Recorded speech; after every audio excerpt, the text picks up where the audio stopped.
year is 1830. Thousands of people scrounged together an existence as farm labourers, which meant that they would have to move with the weather and the seasons. Not just working one job, but many jobs throughout every single year. In contrast to this, industrial labourers perform specialised repetitive tasks throughout each and every single day. Structure and punctuality was strictly enforced by a factory bell. Many farm labourers were attracted to move to the factories, mills, dockyards and mines due to the greater promise in pay and giving their life more security. But life as a factory worker was not all they hoped and wished for.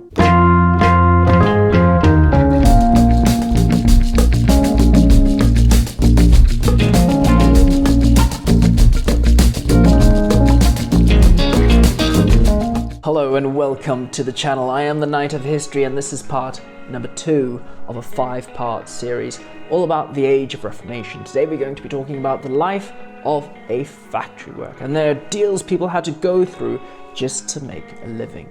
Please don't forget to like, comment and subscribe.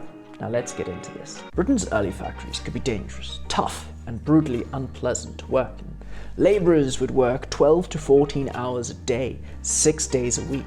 And when demand for their products that they made increased, so did their working hours, sometimes up to 19 hours a day.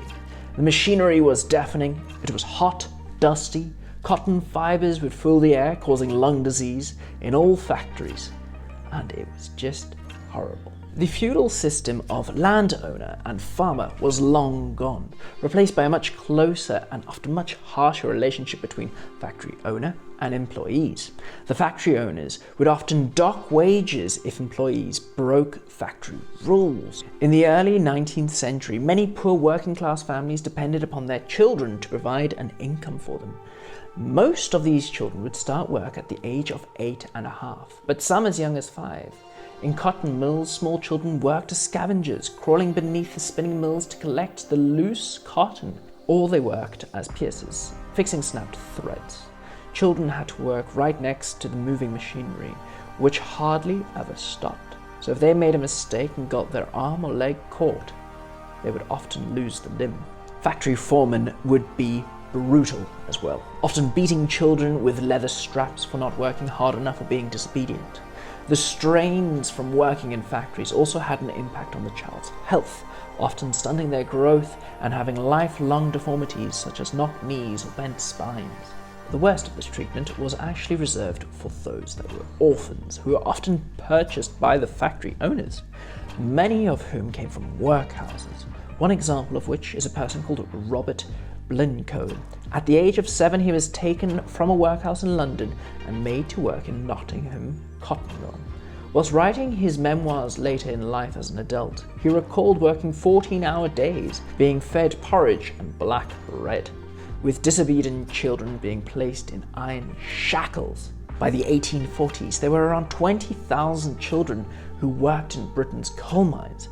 The youngest children worked as trappers, opening and closing vent doors. Older children mined narrow seams, dragging heavy carts on their hands and knees through tunnels sometimes as small as 50 centimeters high. Working in mines was terrible but also potentially fatal.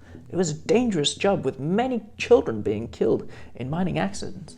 However, one of the worst jobs for a Victorian child was that of being a chimney sweep's apprentice or climbing boy.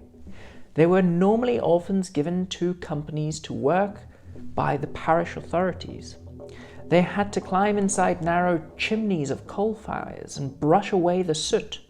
At first, the climbing boys' knees and elbows would often be cut and stream with blood, so the chimney sweeps rubbed the boys' wounds with salt water, toughening and callousing the skin. Working in these roles could be fatal as well, as they risked becoming trapped in chimneys, choking to death on the soot, or simply falling to their deaths. Before the Industrial Revolution took place, the majority of industry was done in small villages, and Britain's textile weavers were highly skilled and well-paid artisans. However, their handcrafted textiles could not compete with the low prices of the textiles made by machines. In November 1811, the Nottingham stocking makers broke into the factories at night armed with sledgehammers and destroyed the newly invented stocking frames that were putting them out of work. Stories spread that they were led by a mythical leader called Ned, or General Ludd. Therefore, followers became known as the Luddites. They were highly organized. In 1812, the Luddites' attacks took place in Lancashire, where hand-loom weavers broke into factories and broke the newly installed power looms.